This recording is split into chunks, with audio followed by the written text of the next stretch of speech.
Muy buenas tardes. Somos estudiantes de la Universidad Peruana de Ciencias Aplicadas, del curso de Fundamentos de la Contratación 2. Nuestra docente es la doctora Ana María Bendaño Delgado. El tema de exposición es respecto de las obligaciones de hacer. La sección es ZD4A. Somos el grupo número 1. Los integrantes del grupo son María Yolanda Hidrogo Cruz, Laura Alexandra Lozano Mudarra, Brian Josué Lazo Lima y quien habla, Francisco Marsal. A continuación le daré el pase a mi compañera Laura Lozano. Buenas tardes, la que les habla es Laura Lozano. Yo voy a explicar el concepto de obligaciones de hacer. Alba Ladejo expresó un concepto convincente que las obligaciones de hacer se los denomina la ejecución de un hecho, tanto material como inmaterial. Efectivamente, ciertas obligaciones de hacer son inmateriales. Se realizan con la ejecución de un hecho que consiste simplemente en la actividad del sujeto, pero que no se traduce luego en la entrega de un bien. En el artículo 1148 del Código Civil del Perú, se encuentra que el obligado a la ejecución de un hecho debe cumplir la prestación en el plazo y modo pactados o, en su defecto, en los exigidos por la naturaleza de la obligación o las circunstancias del caso. A continuación, pasaré a explicar las obligaciones de hacer en el derecho comparado. Derecho brasileño. En el derecho brasileño, las obligaciones de hacer abarcan en la consistencia de una actividad humana. Por ejemplo, el trabajo intelectual, físico o inclusive a la práctica del acto o negocio jurídico. Desemeja de las obligaciones de hacer, puesto que prevén a esta conducta humana, como el precedente lógico de una eventual obligación de entrega. En cambio, en la obligación de dar, este entregamiento no está procedida por una actividad humana consistente en un hacer. La distinción, por lo visto, está en el hacer, que no se identifica cuando la obligación es solo de dar, según el autor Junior Wigner. En el derecho suizo, encontré una doctrina en la que establece que por obligación de hacer debe comprenderse el deber del deudor de ejecutar una acción, actividad, trabajo o industria. Este tipo de obligación ubica su fuente principal en los acuerdos que prevén prestaciones de servicios o de trabajo, tales como el contrato de trabajo, el contrato de empresa, el mandato, asimismo en el contrato de arrendamiento, el de arrendamiento rural, así como de los diversos contratos de sociedades. Dicha obligación también puede derivarse de la ley, en particular de las disposiciones relativas al derecho de vecindad o el usufructo. Un ejemplo claro es el contratista, ya que él tiene la obligación de hacer un trabajo, es decir, ejecutarlo y entregarlo, así como nos menciona el autor Carro. Por lo que se analiza, pues, que para la legislación suiza, las obligaciones de hacer están presentes en varias ramas del derecho, tales como el derecho civil. Ahí en el derecho civil encontramos locación de servicios, mandato, arrendamiento. En el derecho laboral encontramos contrato de trabajo. Y en el derecho comercial, contrato de empresa. Por lo que resulta razonable en la medida en que los servicios o actividades prestados o realizados para satisfacer el interés de otra persona, que pueden agotarse en el mero hacer, o además del hacer requerir un dar, traspasan las fronteras del derecho civil. En nuestro Código Civil contamos con las siguientes modalidades de prestación de servicios a las que se les emplearían las reglas de las obligaciones de hacer. La locación de servicios, como mencioné en la anterior doctrina, el contrato de obra y el mandato. Ahora les hablaré sobre el derecho nicaragüense. Para este derecho, la obligación de hacer se basa sobre todo en la ejecución de un hecho diferente al de la transmisión de propiedad o a la constitución de un derecho real. Puede basarse en un hecho material, construir un edificio, pintar un cuadro, hacer una operación quirúrgica, O en un hecho jurídico también, por ejemplo, entregar la cosa arrendada o dada en comodato. Obligarse a dar un contrato, o sea, la promesa del contrato, según nos explica Escobar. No obstante, se estima que ese hecho distinto al de la obligación de dar, así bien puede constituir en un hacer, como por ejemplo, ¿no? La construcción de un bien inmueble, ¿no? Podría acabar en un dar. Por ejemplo, al hacer entrega el deudor a su acreedor del inmueble luego de haber terminado de construir. Aquí claramente hubo un hacer, construir el inmueble, pero también un dar, o sea, entregar del inmueble luego de construirlo. A continuación le paso con mi compañera María Yolanda. Buenas tardes, mi nombre es María Yolanda y María Yolanda Hidrogo, en esta ocasión explicaré sobre la clasificación en cuanto a las obligaciones de dar.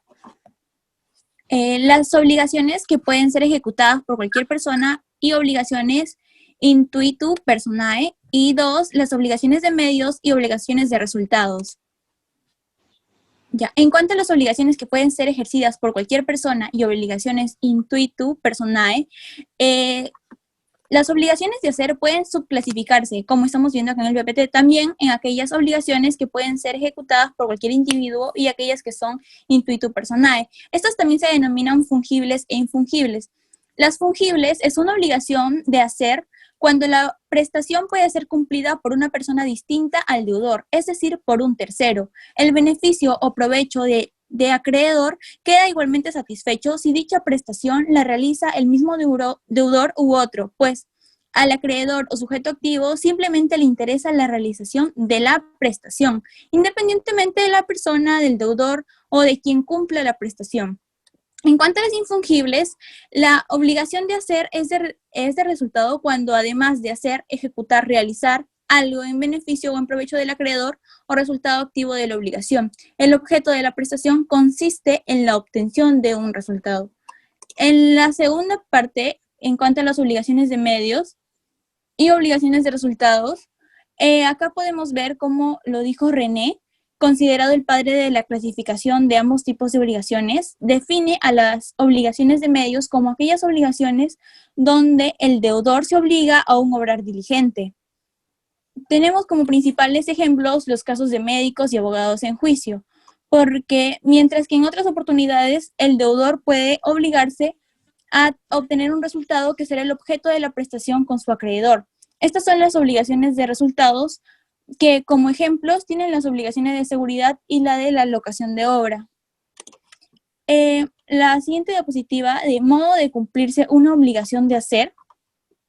En nuestra legislación se dividen las cuestiones fundamentales en cuanto a este tipo de obligaciones. En A, su ejecución o modo de cumplirse, y B, sus efectos. Con respecto al punto A, haré mención del artículo 1148 del Código Civil. Dicho artículo indica que el obligado debe corresponder en cuanto a la prestación en el plazo y modo acordado. De ser otro el modo, entonces se debe regir por la naturaleza de la obligación o las circunstancias del caso. Por otro lado, tenemos a los escritos de Juan Palacio Pimentel, que con respecto a las obligaciones de hacer, se tiene presente el modo y la oportunidad. El modo va conectado con el hecho mismo, y importa que las obligaciones se ejecuten de buena fe, es decir, debe cumplirse en el tiempo estipulado la prestación para que el interés del acreedor quede satisfecho. En caso no existiese el plazo convencional, se regirá por el plazo legal o judicial, conforme al artículo 1182 del Código Civil. Asimismo, si no hubiera un plazo señalado por las partes, la prestación se regirá después de haberse contraído, conforme al artículo 1240 del Código presente. En nuestra legislación se dividen en cuestiones fundamentales, su ejecución y modo de cumplirse y sus efectos, que como ya lo he mencionado. Ahora doy pase a mi compañero Brian Lazo. Partiendo de la idea principal, debemos conceptualizar ambas obligaciones. Las obligaciones de hacer podemos definirlas como aquellas que tienen por objeto de prestación una conducta de la parte deudora en favor de la parte acreedora, la cual se verá beneficiada del hecho que se producirá de la conducta del deudor para el cumplimiento de la obligación. Mientras que por otro lado, en las obligaciones de dar, podemos definirlas como que son las que tienen por el objeto la entrega de una cosa mueble o inmueble, que tiene como finalidad de prestación la constitución de derechos reales o la transferencia del uso de la cosa. La primera similitud que encontramos entre ambos tipos de obligaciones es el modo. Mientras que por un lado, en las obligaciones de hacer y también de dar, encuentran en el cumplimiento de su obligación la entrega de un bien, como es en el de dar, y en el desempeño de una cierta conducta, podemos decir que el modo es el mismo. Sin embargo, esta similitud también encuentra su diferencia en cuanto al término dar, que se encuentra en el léxico jurídico, ya que se le puede considerar esta expresión a transferir propiedad plena o desmembrada de la propiedad fiduciaria. Mientras que el término dar en las obligaciones de hacer se reducen a las que tienen por objeto de prestación un acto positivo del deudor que dependa de su conducta, como puede ser la prestación de un servicio.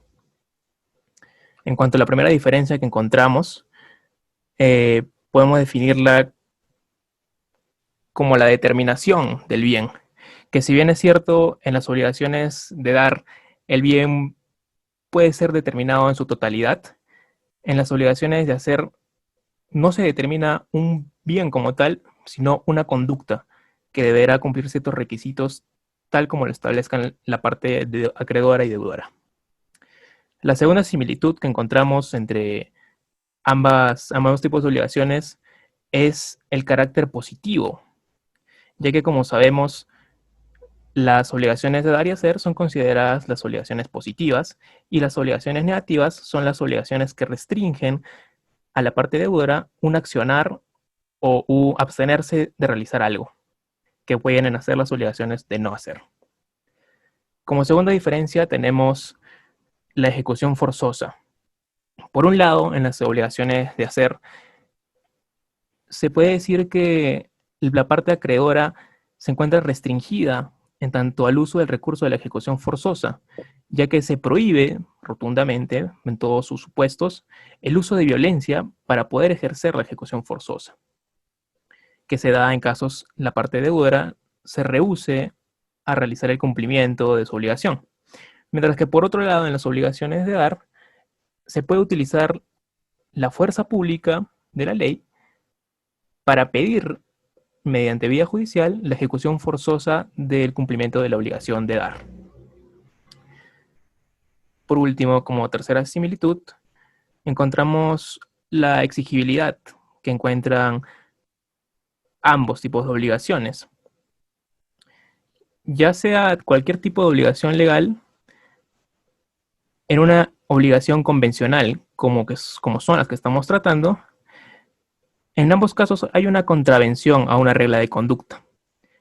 En ambos casos hay que reparar los daños, por lo que por regla general, tanto en las obligaciones de dar y hacer, el acreedor solo le basta probar la existencia del crédito para poder demandar su cumplimiento.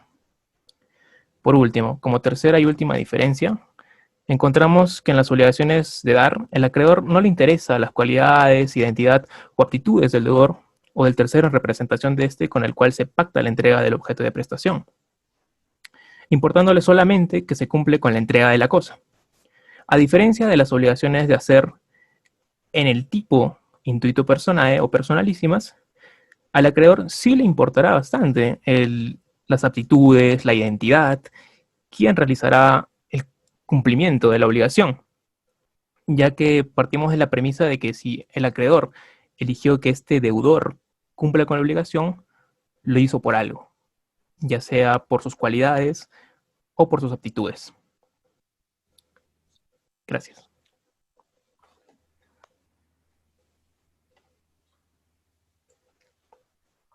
Por otro lado, empezaremos con el análisis de artículos de las obligaciones de hacer. En tanto el artículo 1148, que nos habla sobre, cito, el Código Civil, el obligado a la ejecución de un hecho debe cumplir la prestación en el plazo y modo pactados, o, en su defecto, en los exigidos por la naturaleza de la obligación o las circunstancias del caso. El análisis que este grupo plantea es que debemos precisar en qué determinará la importancia o no del plazo en el cumplimiento de las obligaciones que esta importancia será determinada por la subsistencia o no del interés del acreedor a que esa prestación llegue a ser ejecutada. En lo que se refiere al modo, manera o forma de cumplimiento, consideramos que es importante hacer hincapié en que las obligaciones de hacer le es más relevante que en las obligaciones de dar.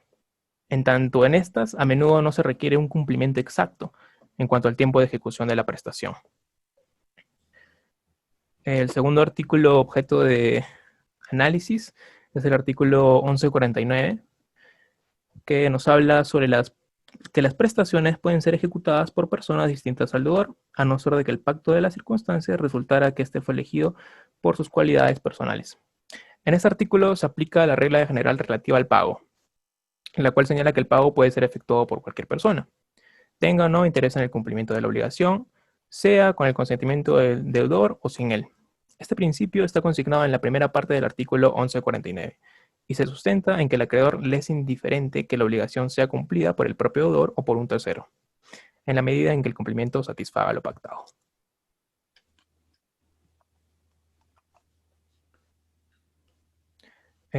Por otro lado, en el artículo 1150 nos habla de las, tres facultades que posee un acreedor en caso la parte deudora se rehúse al cumplimiento de la obligación. Tenemos como primer recurso la exigibilidad de la ejecución forzosa, exigir un cambio en el sujeto de la parte deudora, dejar sin efecto la obligación, y en caso de estos tres recursos no surjan los efectos deseados en la ejecución de la obligación y el acreedor considere que no se ha cubierto por completo la obligación que en un primer momento se pactó, podrá recurrir a una indemnización por daños y perjuicios por el incumplimiento de la parte deudora.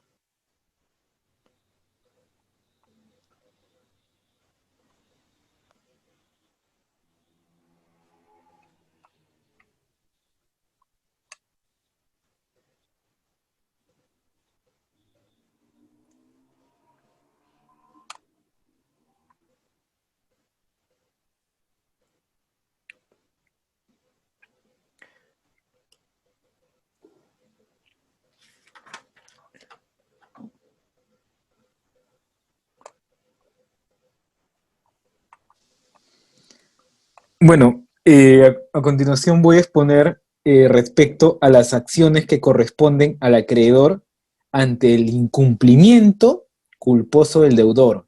Eso está en el artículo 1150, en el cual tenemos que decir respecto a este artículo del Código Civil de 1984, que se refiere al supuesto en el cual el deudor hubiese incumplido con ejecutar la totalidad de la obligación y de acuerdo a lo previsto en esta norma, el acreedor tendrá tres opciones para poder actuar, las que voy a citar a continuación. Opciones del acreedor en caso de incumplimiento. El incumplimiento de la obligación de hacer por culpa del deudor faculta al acreedor a optar por cualquiera de las siguientes medidas. Inciso 1. Exigir la ejecución forzada del hecho prometido, a no ser que sea necesario para ello emplear violencia contra la persona del deudor. Inciso 2. Exigir que la prestación sea ejecutada por persona distinta al deudor, un tercero, y por cuenta de éste. Inciso 3. Dejar sin efecto la obligación. En este caso podemos ver que podría aplicarse cualquiera de estas medidas.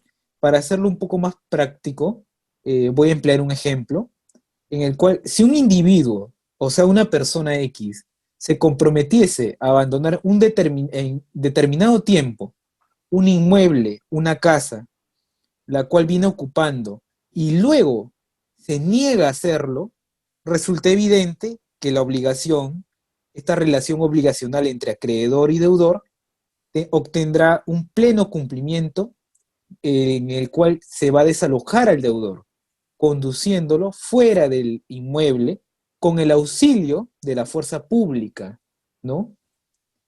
Asimismo, ahora vamos al artículo 1151. ¿Qué nos dice el 1151 o sobre qué versa?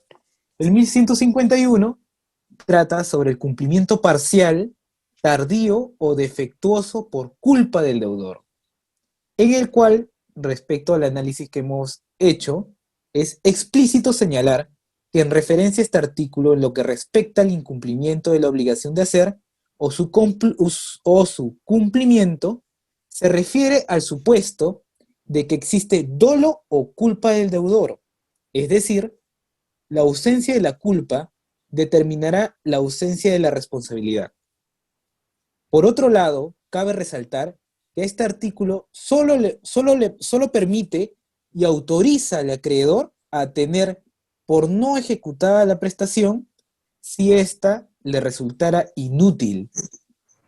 El cumplimiento parcial de escasa importancia no originaria, en definitiva, la inutilidad de la obligación, sino únicamente la reducción de la contraprestación, si lo hubiere.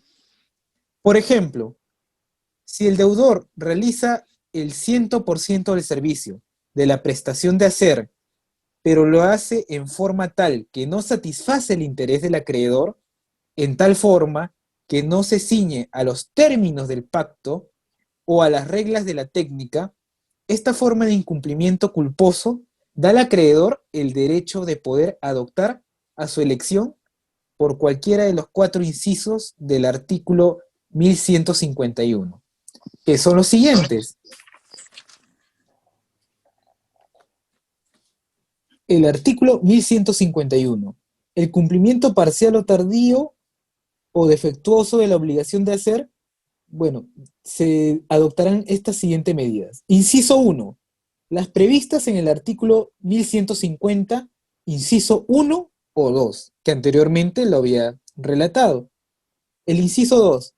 Considerar no ejecutada la prestación si se resultase sin utilidad para él. Inciso 3. Exigir al deudor la destrucción de lo hecho o destruirlo por cuenta de él si lo fuese perjudicial. Inciso 4. Aceptar la prestación ejecutada exigiendo que se reduzca la contraprestación si lo hubiere. Con respecto a la indemnización de daños y perjuicios, que esto corresponde al artículo 1152, cabe señalar que el resarcimiento por daños y perjuicios solo procede cuando el acreedor realmente los ha sufrido. El incumplimiento de una obligación que no origina daños y perjuicios tampoco confiere título al acreedor para exigir el resarcimiento. Un ejemplo pragmático de ello es lo siguiente. El acreedor, que podríamos decir que es la constructora, no tiene derecho al reintegro de lo gastado en la construcción de un edificio, un bien inmueble, si no ha sido previamente autorizado. En este caso hablemos de una licencia de construcción, para realizar las obras de la construcción correspondiente. A continuación, daré pase a mi compañera Laura Lozano. Yo les hablaré sobre el análisis del artículo 1153, en donde dice que el cumplimiento parcial, tardío o defectuoso de la obligación de hacer sin culpa del deudor permite al acreedor optar por lo previsto en el artículo 151, inciso 2, 3 o 4, que nos mencionó mi compañero Francisco. Aquí claramente vemos que este artículo, antes de empezar, este artículo fue tomado en cuenta por primera vez por Felipe Osterling Parodi en el artículo 27 del anteproyecto de la Comisión Reformadora. En 1980, esto crearía un precedente para que el artículo sea incluido en el Código Civil actual mediante el proyecto de la Comisión Reformadora en el año 1981. El acreedor tendrá la posibilidad de optar entre cualquiera de las tres opciones que mencionó nuestro compañero Francisco, que está en el artículo 1151.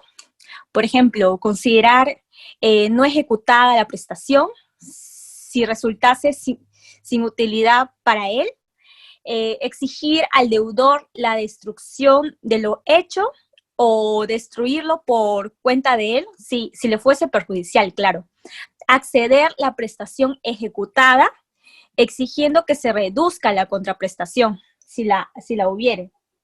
El artículo 1153 del Código Civil, más que todo, yo he observado que está referido a un incumplimiento parcial, tardío o defectuoso, pero en el cual no exista culpa alguna del acreedor ni tampoco del deudor por el cumplimiento deficiente de la obligación.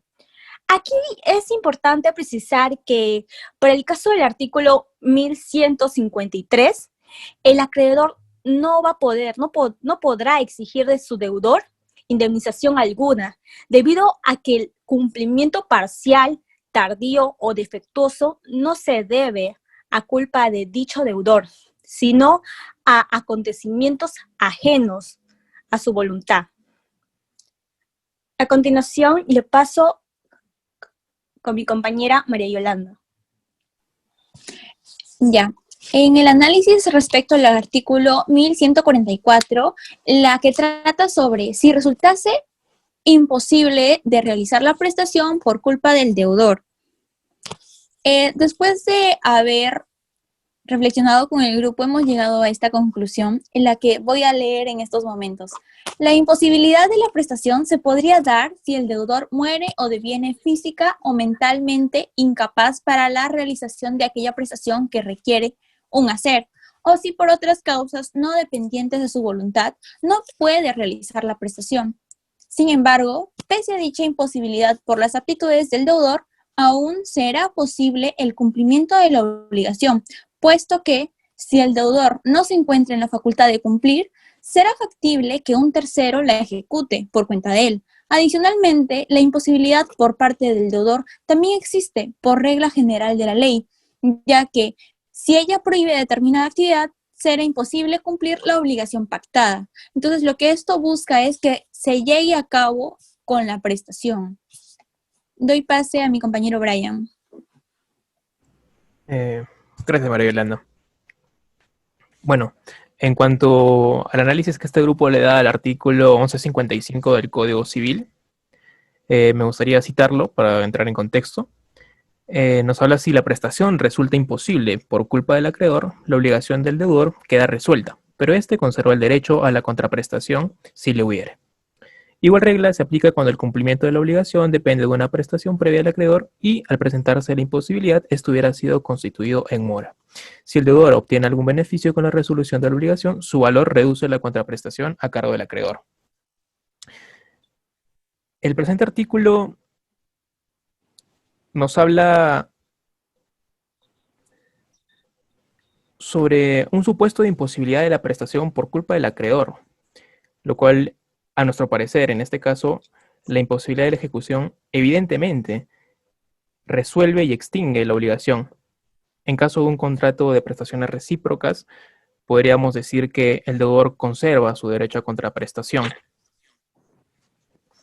Le doy el pase ahora a mi compañero Francisco para que explique los dos últimos artículos sobre las obligaciones de hacer en el Código Civil. Gracias, compañero Brian. Bueno, les voy a explicar respecto al análisis del artículo 1156. En este caso, cabe señalar que voy a citarlo de igual manera para entrar en mayor énfasis. El artículo 1156 señala: si la prestación resulta imposible sin culpa de las partes, la obligación del deudor queda resuelta. El deudor debe devolver en este caso al acreedor lo que por razón de la obligación haya recibido, correspondiéndole los derechos y acciones que hubiesen quedado relativos a la prestación no cumplida. Podemos decir respecto a este artículo, haciendo un análisis, que el Código Civil peruano regula el supuesto en el cual la obligación de hacer a cargo del deudor resulta imposible de ejecución, sin culpa ni del deudor ni del acreedor. Vale decir que ambas partes han actuado con la diligencia requerida. Este precepto prevé que el riesgo de la contraprestación lo sufre el deudor. Por otro lado, respecto al artículo 1157, nos señala: si como consecuencia de la inejecución, por culpa del deudor, éste obtiene una indemnización o adquiere un derecho contra tercero en sustitución de la prestación debida, el acreedor puede exigirle la entrega de tal indemnización o sustituir al deudor en la titularidad del derecho contra el tercero.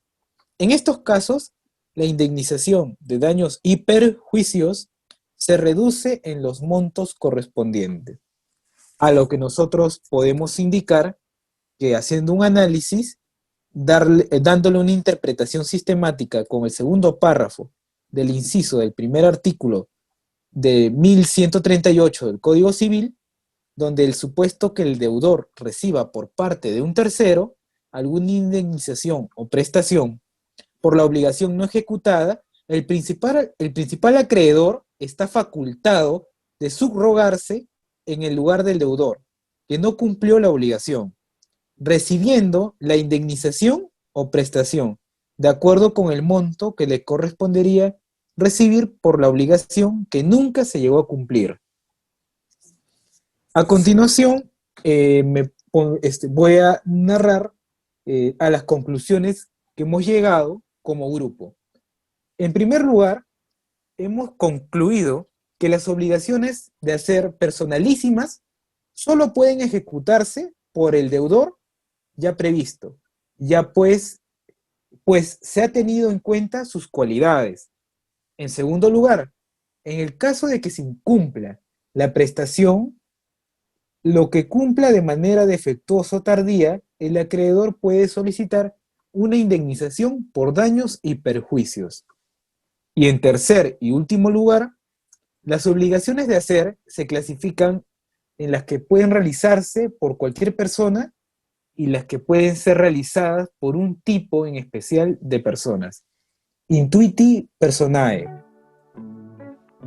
Además de ello, finalizando, queremos agradecer a nuestra querida y muy estimada profesora, la doctora Ana María Bendaño Delgado, por todos los conocimientos aprendidos en su clase de Fundamentos de la Contratación 2.